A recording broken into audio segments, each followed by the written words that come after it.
Welcome, good evening. We're so happy you're here. We have a very special guest this evening, Eliza Villanueva Beard. She is co-CEO of Teach for America.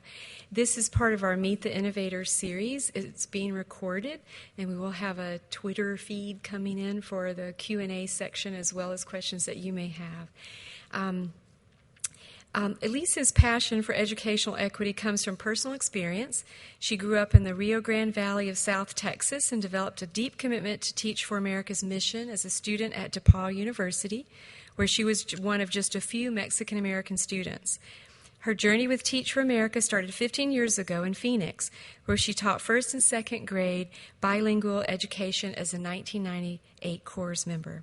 She joined Teach for America staff in 2001 to lead the organization's work in her hometown in the position of executive director. Eliza was inspired to take on this role because she saw her community beginning to have a different conversation as a result of the work that Teach for America members and alumni were doing. 4 years later, she stepped into the role of Chief Operating Officer, leading Teach for America's field operations. In this role for the past 8 years, she has led Teach for America's dramatic growth in our regions from 22 regions to 46. Now, that's a remarkable accomplishment. It is Teach for America's regions where the organization's program is put into practice and where 80% of its funding is raised. In 2013, Eliza was named co-CEO alongside Matt Kramer. Under their leadership, Teach for America currently impacts more than 750,000 students in over 2,600 schools. Together, they manage the leadership team, work with the board, and are held fully accountable for the organization's success. Eliza holds a BA in sociology from DePaul University. She lives with her husband Jeremy and their 3 sons in Houston, Texas, and we are delighted that she and her team members have joined us here in nice, cold West Lafayette tonight. They braved the cold and the weather to fly up and be with us. Again, we're going to be recording this, and we'll have a Q&A session after her presentation, and then we'll take the Twitter feeds as they come in. And I hope you will really enjoy this as much as I have today, learning about Teach for America and some of the change making that they're affecting in the U.S. So let's welcome Ms. Beard. Thank you.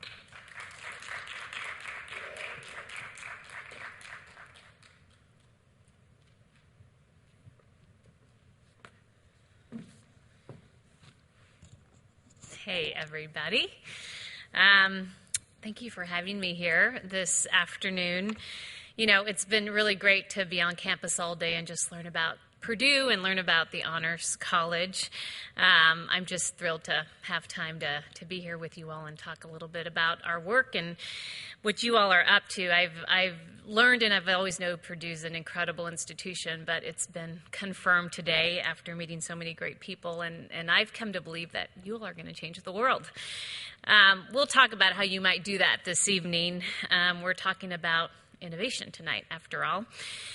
Now, I'm not here to talk to you about smartphones or hybrid cars. I guarantee you all know more about that than I do. But I am here to talk about a different sort of innovation. You know, the sort of innovation that happens when you are standing in front of a group of first graders, 30 of them, realizing that you only have 28 desks. The sort of innovation that happens when you realize that most of your kids remember song lyrics better than they do math facts, and so you are charged to come up with a song about odd numbers on the spot, or you ask your kids to help you write it. If there's one thing that I've learned about innovation, it's this: you've got to get uncomfortable. Discomfort breeds change, and an itch is what causes us to scratch. I think about my own time in college. My freshman year was truly uncomfortable. It made me stronger. As a Mexican-American 18-year-old woman who grew up in South Texas in one of the poorest counties in our nation, it was a shock to go to DePaul University, right here in Indiana, in fact. To be honest, it was like a foreign country to me. I was one of very few Latinos on the campus, and the majority of my peers, I quickly came to realize, were mostly white and from a different socioeconomic background than myself. I actually found a lot of energy in getting to know people that were very different than me. I quickly realized that I didn't know things like white people could be Catholic. I didn't realize that people didn't all know what tamales were. And I figured a lot of things out pretty quickly at the age of 18, as crazy as that might sound. But the true discomfort came when I realized how academically underprepared I was to be in college, despite the fact that I was a top student at my high school. The discomfort was realizing the lack of access that I realized that I did not have to an excellent education compared to my peers. My study skills and note-taking skills paled in comparison to my classmates. I was overwhelmed with the lack of skills to read, process, synthesize long and complicated texts each night. I had never been expected to engage in rigorous seminar-style discussions and share my own views about a topic. I felt the disparities, but I ended up figuring out how to thrive at DePauw, and I realized that I belonged on that campus, and so did every other kid I grew up with. That led me to join the fledgling innovation of Teach for America in 1998. Things have gotten incrementally better since I taught 15 years ago, but not enough has changed. The truth is that a child's zip code is still the greatest indicator of her life prospects. Today, 1 in 10 kids growing up in low-income communities will graduate from college, compared to 8 in 10 kids growing up in more affluent communities. And this disproportionately impacts children of color. That should make us all uncomfortable. Nationally, roughly 17% of our citizens are Latino, roughly 13% are African American, and about 16% of our country lives in poverty. But most of our campuses don't represent that diversity and richness. That means that kids from low-income communities and kids of color are missing out, and so is everyone else. There's some diversity that's huge and energizing on this campus. Nearly 9,000 of Purdue students are international kids from 125 countries, is what I heard, and I think that's incredible. There's great power in that. Imagine the power that can come from even greater diversity in this room. The racial and economic differences that could bring about new perspectives and even greater strength. We don't see that diversity in most colleges, though, because some high schools prepare kids for higher education and some don't. Disproportionately, those that don't are in low-income communities and are filled with Latino, African American, and Native American children. That's what keeps me up at night. And it's also that gets me up in the morning. I made it to college and through college, but I know some people that didn't. Many people. I can use my privilege and my education to make change, and I strive to do that each day. I'm sure that many of you, no matter how you look or where you came from, feel the discomfort of inequity. I'm sure that many of you are driven to want to change it. You're here at Purdue because you worked really hard. Growing up, this is an incredible university, and you're here because you want to learn and grow and give back to this world. You may not have thought of it this way, but you're here to get uncomfortable. You're here to try new things. You're here to innovate, to change the world, and I have confidence that you will. Use your innovation to keep us moving toward equality. Just 50 years ago, for instance, our boardrooms and governments had practically no women in their midst. Today, women have taken leadership positions in so many fields, and our nation is stronger because of it. By 2050, the majority of people in this nation will be people of color. We need to make sure that our boardrooms and governments, our laboratories and universities, that there are people of color there too. If things are to be fair and just, our seats of power will represent the demographics of the nation, of our nation itself. Women will work alongside men, and people of all races and backgrounds will work alongside one another. We'll have female engineers and male engineers working side by side, scientists of all races collaborating on new discoveries. That's the American dream. To make that dream come true, we've got to face the hard realities of our own communities. West Lafayette High School graduates nearly 100% of their seniors. But just across the river, Lafayette Jefferson High, the graduation rate there is only 76%. Nearly a quarter of all seniors will not walk down that stage in the spring. How can we help change that? Education can be the great equalizer. Today, it is not. We can choose to ignore that discomfort, or we can choose to act on it. So tonight, let's act. Let's innovate. Because if we want education and equality in this country to look different in 35 years, it's going to take all of us to have a stake in it. Every single person in this room. You're going to approach the world's challenges in different ways, and maybe for you, education won't be how you do it. It might be healthcare, or business, or politics, or engineer, or law. You each have something to contribute. True innovations come from taking big problems and solving them in new ways. For me, my work with Teach for America is the way that I tackle it. We're an organization that works alongside many others to end educational inequality. We work with communities, leveraging the strength and assets of our families and students to reach a better world.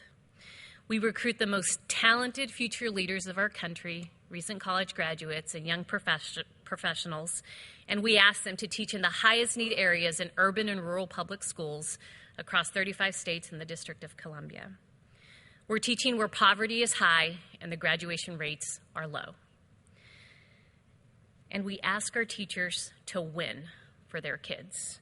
Despite the incredibly challenging circumstances our children face, we ask our teachers to go above and beyond the call of duty and do whatever it's going to take to have an enduring impact with their children. And as a result, they fall in love with their kids. They come to realize that this problem is solvable because of what they see their children are capable of. They feel the responsibility to solve this problem, and they cannot walk away. It's too uncomfortable to ignore the injustice. They've got to innovate. A 2-year commitment turns into a lifetime commitment, person by person. Today, 80% of all of our alumni work in low-income communities, both within education and outside of education. Though most do actually work in education, many lead in other fields. And we need that too, because this is a massive systemic issue that we are confronting.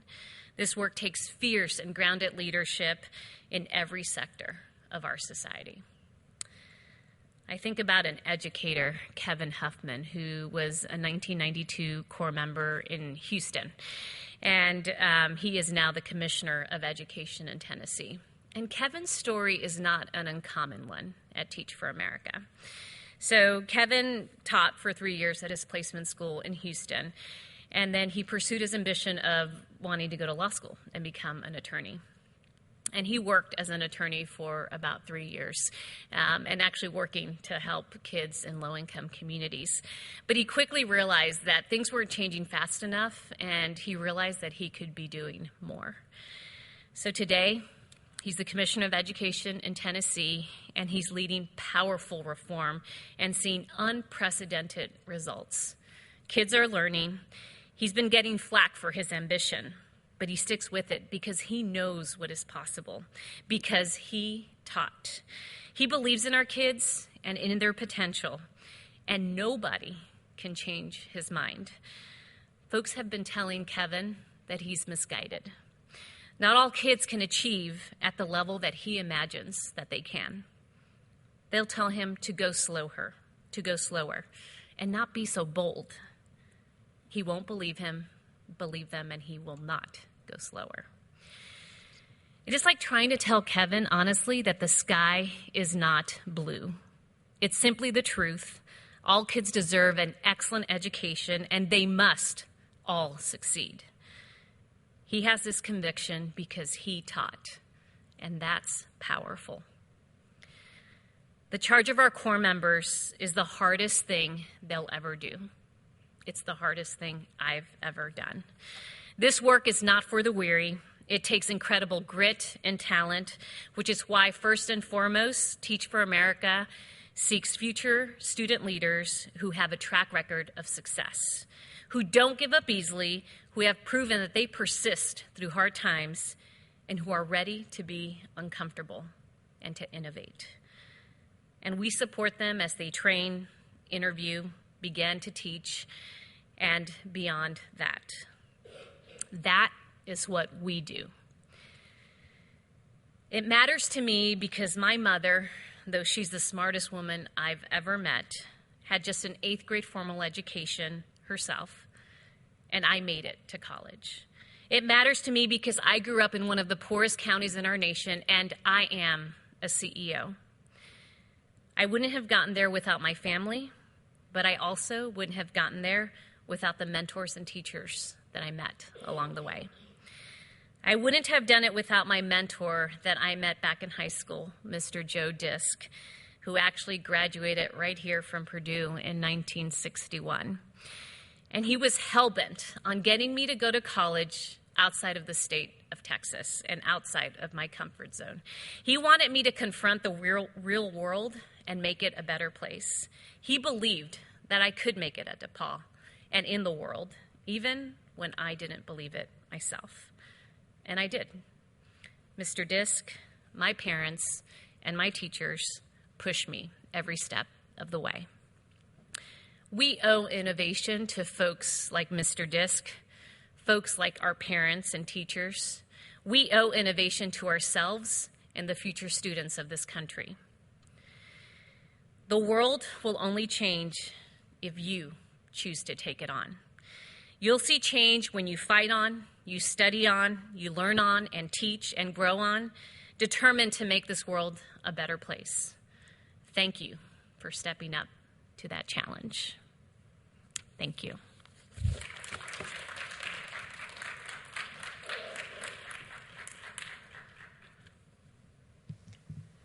Okay, let's take some questions. That was a very inspiring presentation. And see what our audience thinks. Or is there anything in particular you'd like to know more about? Any questions? You can come up to the podium if you want to. There's one here, because otherwise we probably won't be able to hear you towards the back. So, any questions? Yes? Well, okay. Okay, well, come on up if you like. Or you can shout. Or you can shout. Introduce Okay. yourself, Yeah. please. I'm Chris Brown. I'm at Honors College. Or what year are you? I'm a freshman. Okay. And where are you from? I'm from Still, Ohio. Awesome. Just right near Cleveland area. Yep. I guess I want to know, with your Teach for America initiatives, do you try to do anything radically different from the normal education system, or you just try to take the system that they have in like more affluent schools and move it to the lower? Yeah. Did everyone hear that question? Okay. So what we're doing at Teach for America is taking, people that have lots of energy and want a real leadership job and saying, teach in the school. And the idea is that, as a young, I remember when I was 21, 22, and even now as a 37-year-old person who's been in this work for quite some time, there's just so much to learn. We're going into communities with so much history, with lots of people that care a lot about working on this issue that we're working on. And so we tell our core members is your job, your primary job, is to have an enduring, incredible impact on your kids. And every school is different, and the demands are different on every school. The standards, the way the school is run, it all varies pretty dramatically. And so we're asking our teachers to realize you've got a lot to learn. You're working in an environment that is usually challenging for various reasons, and you've got to figure out, first and foremost, how you're going to meet the needs of your kids and deliver on a great education that's enduring, which means you have big academic goals for your kids, which means you're deeply understanding what they need to know about the access that they do or do not have, given where they're coming from, what schools they're attending, and then you're working on their personal growth. How do you get kids to learn how to have confidence, how to persist, how to be successful, because that is what will last beyond a year. And as a teacher, what you're learning through all of that is your own strengths, what you're good at, what you're not good at, how you deal with incredible challenge. And the goal in all of this is that you are deeply successful with your kids, because that is where your conviction comes from. When you are able to, there's all this, everyone is breathing smog every day. And when you think about low-income communities and you think about the kids that are in low-income communities, people have their own mindsets around that, like, most kids don't succeed here, and you lower your expectations. We're asking our teachers to have the highest of expectations, when many times that's not what's expected of our kids. We hear a lot, are you kidding me? Our kids are hungry. They don't have dental care. They are sharing a bed with 5 people, and you want them to learn how to read? And our answer is, yeah, they have to learn how to read. You, of course, have to support them adequately so that their basic needs are addressed, and you're also, holding them to the highest of standards. And so our whole goal is that through that, our teachers are getting a deep understanding of the challenges and opportunities facing our kids and communities, and themselves creating their own theory of action. Wait a minute, what's causing all of this? And what's really important in our entire approach is that you come out believing this is a solvable problem. That you actually can contribute to solving it, because that's what's going to change the world, is your deep conviction, and then you figuring out how do I contribute to this, whether it's staying, as a teacher, going on to do other things, but committed to fixing this problem. And so to your question about are we trying to, change the education system, my own view is this education system was designed a long time ago, and it was not designed in a way to meet kids' needs. We were in a 21st century environment. It's a global nation and world, and I do think we've got to rethink how we're educating children. But that's for our alumni to figure out, right? That's for people that have gone through this to have their big ideas on, and we have a lot of awesome innovations happening across the country that Teach for America alumni and others are attempting to bring forth to respond to the context in which we're operating now. So that's how we approach it. We work alongside others, and then we want our alums to come up with their big ideas on how they think they should be, solving this problem. Yeah. Thank you.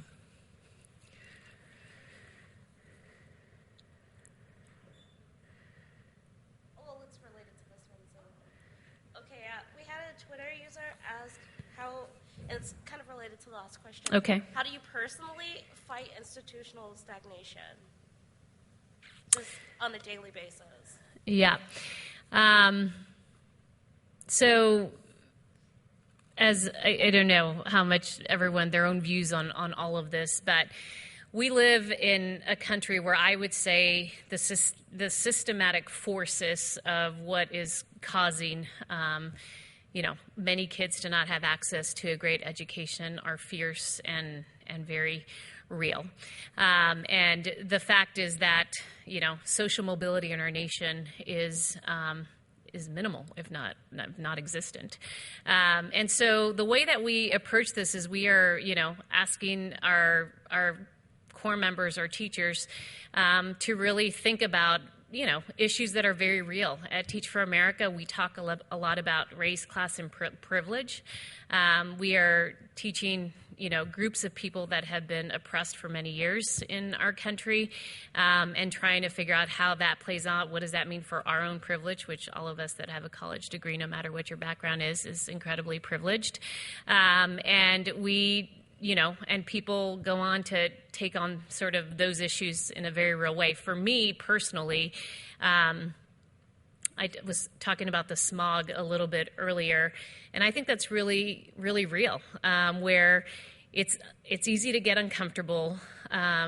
Lots of people resist change. Change is really hard, and we are deeply imperfect. At Teach for America, we have made lots of mistakes. I feel like on the whole, we are making an incredible, undeniable contribution to this work. But when you're breathing the smog of low expectations, of systems that have traditionally held certain groups back, it is hard to fight that every day.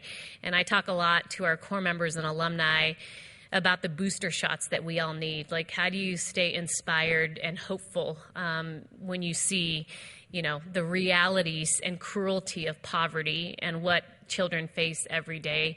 And, lots of people, I'm not naive to think, gosh, if you just you have high expectations for every child, poverty doesn't matter. That is not true.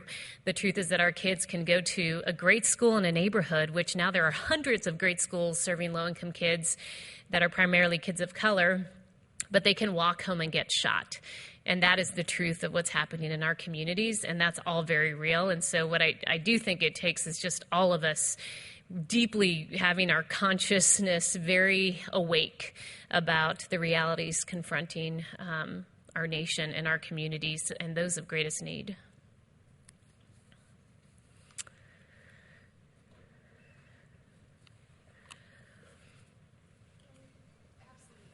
It's better than shouting sometimes.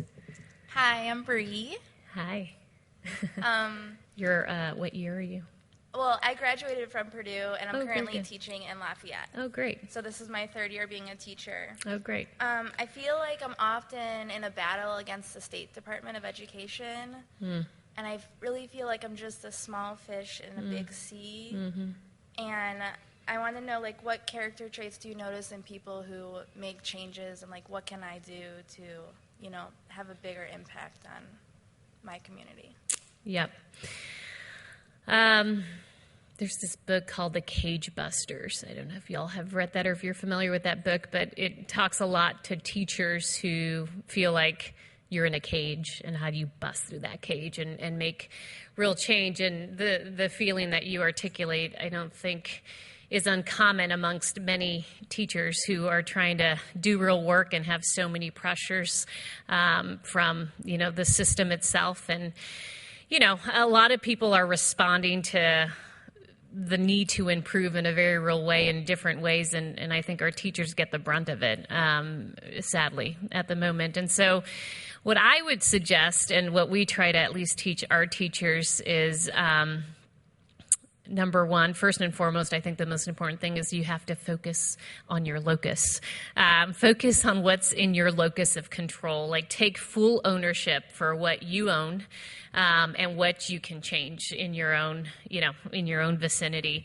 I think too much we start to blame everything around us, and you just lose control, and you lose hope because you start to feel helpless about everything. But when you take full personal responsibility and realize this is what's in my control, and how can I innovate given all of this? How do I build relationships to actually then be able to access power and be able to, suggest changes in a thoughtful way, and be able to, have a voice in helping to create change and shape the direction of the school or the direction of the district. I think people, I think in position of power realize teachers are the key to everything, and they have to access the real people who are doing the real work every day. And so I would focus on being incredibly successful on, what you're doing. People will pay attention, and then building your networks to get your voice out there to help shape the direction.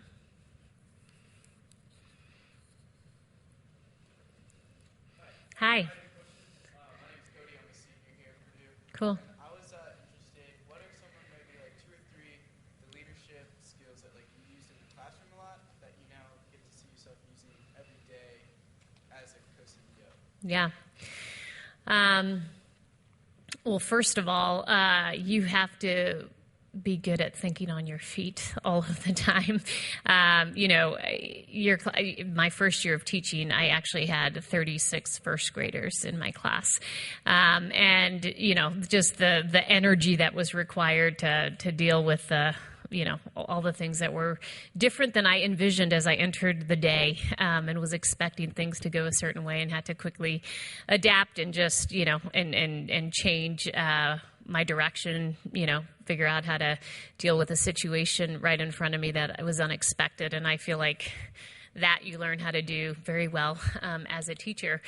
And then there's just lots of practical things like, we've noticed that, like just hard skills, like organization, for example.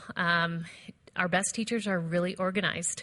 You have to manage so much information. You have to manage, the various lessons. You have to really be able to think through a lesson. And in first grade, for example, have thought through exactly how am I going to pass out these materials? Where do I have my materials so that I'm really efficient and urgent because we have no time? And just ability to organize and manage all the volume as a teacher, I think, is a really practical thing that you learn as a teacher that really stands out. And, in terms of just, I think, mindsets and way of being that are really helpful. What I said earlier, just focusing on your locus of control, I think, is one of the most important things because, as a co-CEO and as a teacher, you're constantly just solving problems, and you've got to focus on what you have control of. And when you start to attribute things to, things are happening around me, and if only X would do this, or if only I had the right whatever, if only whatever, no. This is my role. This is my responsibility. Here's what I have control over, and let me get moving and take real action. I also will say that, data is really important in the classroom is what I learned, and that's the first time I really understood the power of data and information, and really rely on that a lot in my role, really understanding how to make sense of a situation and knowing you need really hard facts, and also you need to be able to observe your environment and use all different data points to figure out how you're going to proceed. As a teacher, you got to know where your kids are, and you've got to observe them in different ways, qualitatively and quantitatively, to be able to be really successful. And I think that's been really important and carried on to this role. And then at the end of the day, you just have to persist.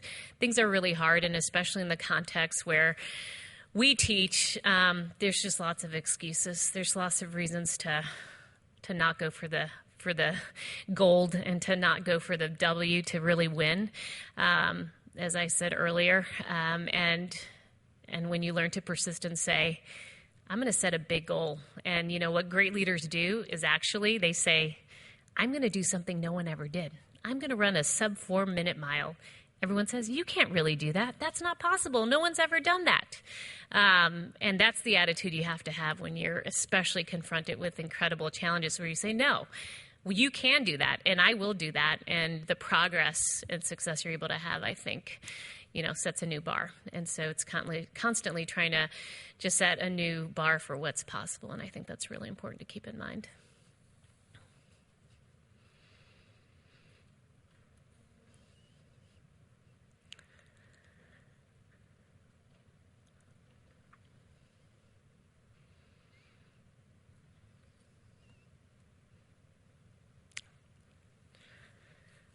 Hey there. Hi there. I'm Catherine Patron. I'm the Director of Student Services in the Honors College, so I get to work with many of these talented individuals in the audience. And my question is, you had talked about in the past, Teach for America, things didn't go perhaps as you had expected. You had done some things, and looking back, they didn't work out so well, and also just in your own career, unfortunately, as an innovator, things don't always go as we had planned, and sometimes things fail before we're able to move forward. So could you think about maybe a time with Teach for America or in your own career that maybe something didn't go as you had expected, and what you learned from that, and how you keep that in your mind in terms of moving forward and other projects that you're thinking about? Yeah.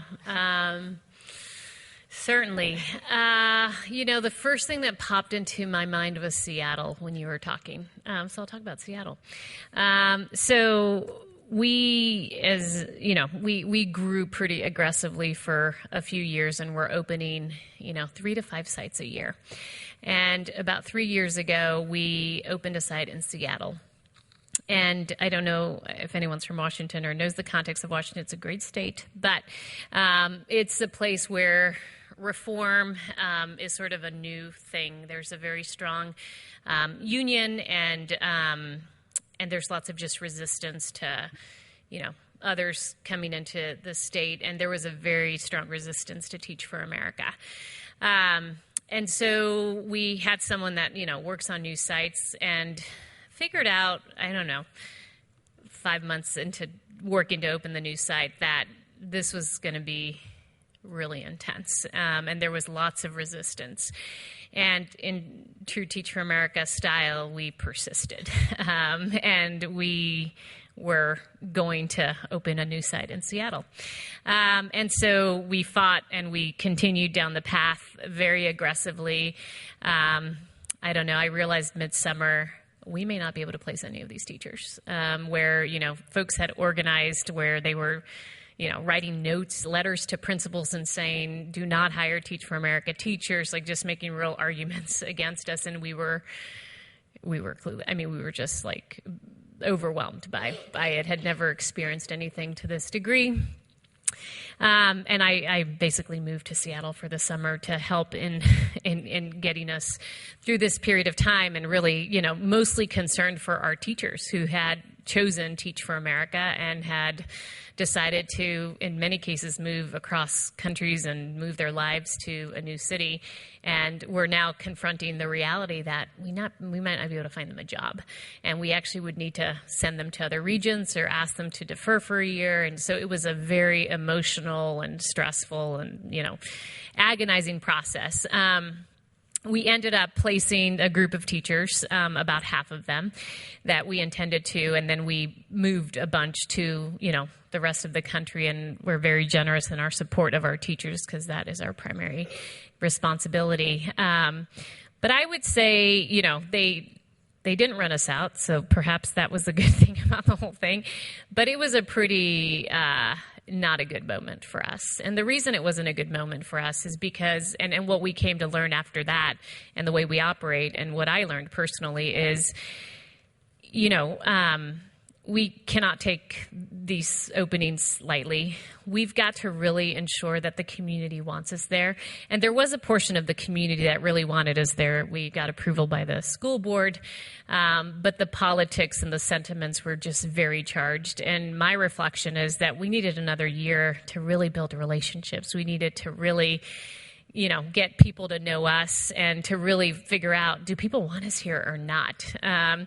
And so I don't regret being there because we do need to be there and we're there. But what we then did is we shifted and said, for any new site, we actually hire a full-time person to be on the ground for a full year before we open up a site, because we certainly don't want to be in the business of forcing ourselves onto a community or being perceived in that way, whether we think we're doing that or not. And that was a really tough lesson to learn for our core members, is what I feel most badly about. But also just, as an institution, don't want to be viewed as someone who's, trying to go places where we're not wanted. And so that's just one of the commitments that we have, is to always have a true mutual agreement, and where, the majority want us, it's not always going to be 100%. But San Diego is a good example of that. That was a very politically charged environment. We just opened up a year ago, totally different. And our ED was, our executive director on the ground for a year, was incredible, built so much relationship, trust. And we were welcomed with open arms there, which taught us a lot. Thank you.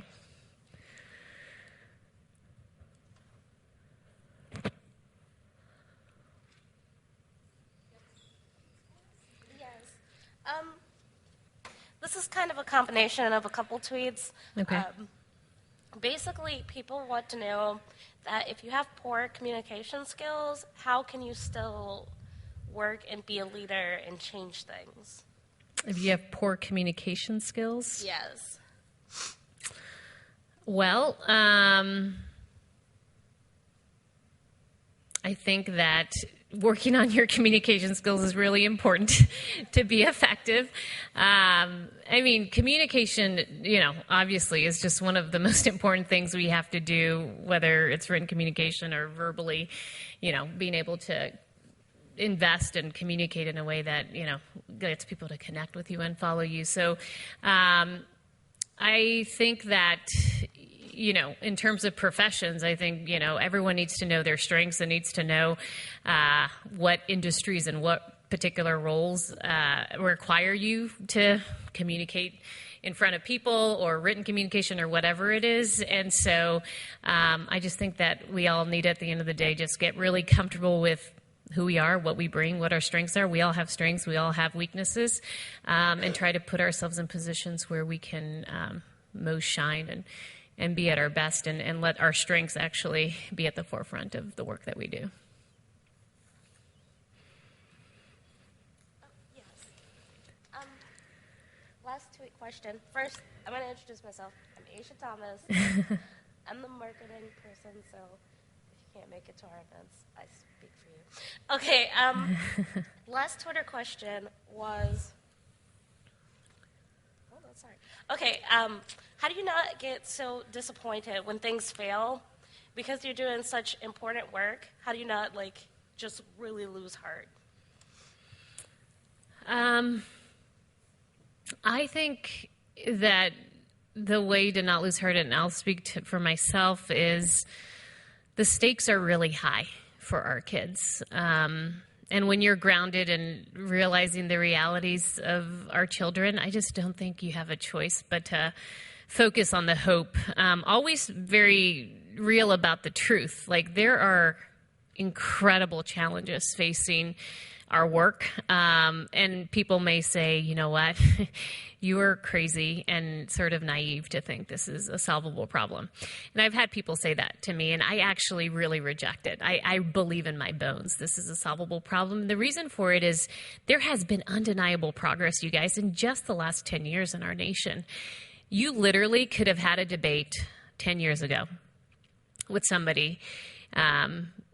If someone claimed, you know what, kids of color, which some people believe, Latino, African American kids, Native American kids, they can't perform at the same level as white kids. People believe that. People believe that today. 10 years ago, I could have made the argument, said, that's crazy, whatever. But I wouldn't have had many examples to point to, because the honest truth is, it is just recently that we have whole schools, hundreds of schools, who are actually taking kids growing up in low-income communities, mostly kids of color, and sending 100% of them to college and having a lot of them persist through college. That is a new concept in our nation. And now I can say, you know what, you're absolutely wrong. We actually can move on to the next subject, because there are hundreds of schools doing this. There are no, heroes in this. It's not, it's because of these circumstances. No. We have this everywhere in the United States of America, and that is a huge win. That's like a change in discourse where you can, without question, have that certainty. I think that's incredible. And so for me, I focus on the progress. I focus on the fact of watching what Kevin Huffman is doing in Tennessee, and watching what Kaya Henderson, who's the chancellor of schools in D.C., is doing. I focus on Kathy, who's the teacher of the year in Washington, D.C. this year, and was in the Corps, in 1998 Corps, as I was, and is just such a model for her kids and an incredible leader. And there's too much hope. There's just too much momentum to lose heart. And then you get to know your kids, and you realize we don't have a choice but to stay hopeful. Our kids need us to. And I think that sort of understanding and grounding comes when we're able to build real relationships with folks that are different than us, with folks who are truly in the struggle, and who you realize have incredible potential. We are no better than anyone else, and no one has any less potential than us. We happen to be born in a zip code and in a family or circumstances that allowed us to have the access that we have today, and everyone deserves that. And I just think we have to stay focused on that as our aspiration as a nation, and that, for me, is what keeps me focused on the hope.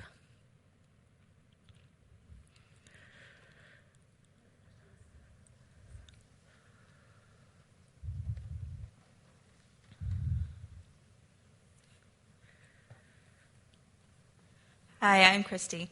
I'm a junior here. So I tell people that what I really want to do is teach ESL. I get several different kinds of responses, but the one that's most surprising to me is I'm hearing from a lot of either retired teachers or teachers who have been in the field for a long time who are actually discouraging me from getting into education. They say it's too political, the environment is awful, I would never suggest new teachers enter the field. How do you suggest combating that kind of attitude? Yeah. So we do have a massive problem in the U.S. in that the teaching profession is highly undesirable by many.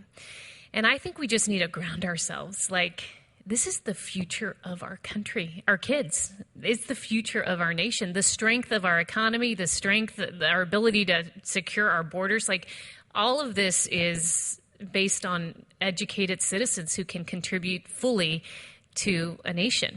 And so I just think, yeah, you know what? It is hard. And, and the politics and the situation that teachers find themselves in is incredibly challenging.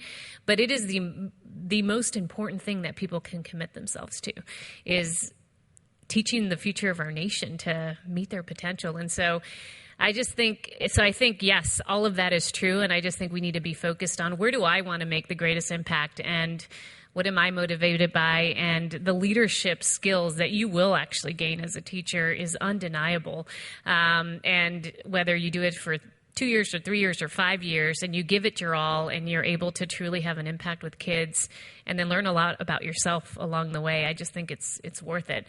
But it's only worth it if you're in it to win it for kids, if you're 100%, going to give it all that you've got and are just excited to learn what you're going to learn. You're going to learn a lot, and it's going to be exhausting, and it's going to be, discouraging at times. But realizing the underlying, point of what you do and the impact you're making, I think, is just so important. And I think as a nation, we've got to wake up. Our students and education is the most important thing that we can invest in. There is no question about it. So go for it. Do it. Prove people wrong. Change the world.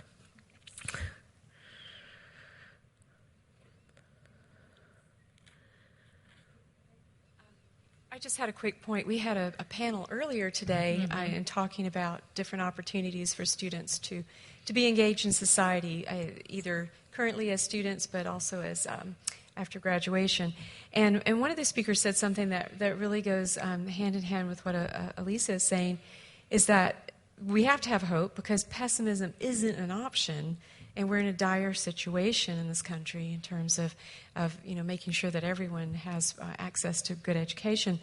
And because pessimism leads nowhere, whereas if you have even a little bit of hope, you can have options. And I think you said that exactly perfect, that we can't give up hope. And it's a problem too big not to address. I mean, is it 1 in 4 or 1 in 5? In some cases, it's much higher. Children growing up in poverty and not having access that they need. And that's just unacceptable. So a group like Teach for America is really changing this country, and it's changing the outcomes for this country. And so all that leads me to my question, which is, if you could tell us a little bit more. We talked at lunch today, earlier about this, about the type, the profile of people who are attracted to Teach for America. And you mentioned the STEM sciences. I know there's quite a few applying now. And whether or not they remain in education or go on to do other things, I mean, it's pretty remarkable, the experience. So if you could maybe paint a picture of us for what someone would look like who's doing this. Are they fresh out of school? Are they STEM? Are they across disciplines? That kind of thing. So last year we had 48,000 people apply to be part of Teach for America, and we have an incoming core of 6,000. So you all can do the math. We are looking for a certain type of person who has the skills and mindsets and will to want to work in our communities, and the way we figure out who that is we study our very best teachers who are knocking it out of the ballpark with their kids, and we study what attributes and skills they have, and that's who we try to look for to bring in to Teach for America. We recruit at the top 400 schools in the nation very aggressively and are working to just attract people that have lots of energy and leadership to work against this particular problem. 30% of our incoming core are STEM teachers, and if you all don't know the story of just how dire math and science teachers are in our schools, it is just one of the most important needs in our country, and the impact that STEM teachers have on our children is just remarkable. And so that's a very important push for us. We're looking for early childhood teachers as a priority as well. But really, we're just looking for people who deeply, have a passion for this, who, one, have been incredibly successful so far in their lives, and that looks like different ways. We are looking for people that are leaders on their campus who have taken initiative to lead in various ways to solve problems. We are looking for kids who have put themselves through college and have been able to do that successfully, just real leadership attributions of somebody, and that just has proven to be one of the most important things that we need. And someone that has just a history of achievement, that is trying to accomplish big things in their lives, is really important to us. And someone who is oriented towards social justice. We are not a teacher placement organization. We are not a teacher preparation program. Yes, we train teachers, but we're looking for someone who wants to be a teacher leader, but is doing this because they want to respond to the inequities in our country. You will be in a low-income community with incredible challenges that require a different type of just leadership and persistence and grit that is going to be important for one to be a part of. And of course, we're just looking for people that know how to solve problems, that have been able to dissect something and break it into small parts to know how to deal with incredibly challenging situations.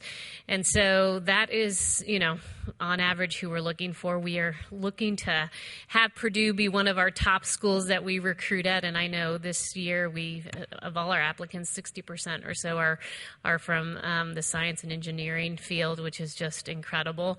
And so we are just excited to continue to sort of build our presence and partnership on this campus. Let's give a hearty thanks to our wonderful and delightful speaker tonight. Thank you.